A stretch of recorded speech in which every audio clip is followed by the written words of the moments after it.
this way. Let me see it. All right.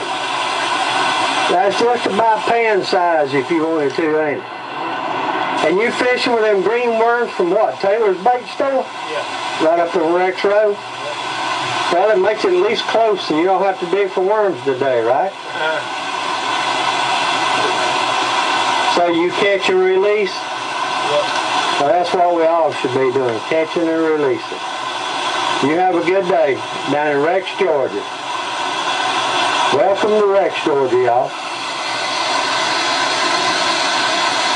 Have a good day.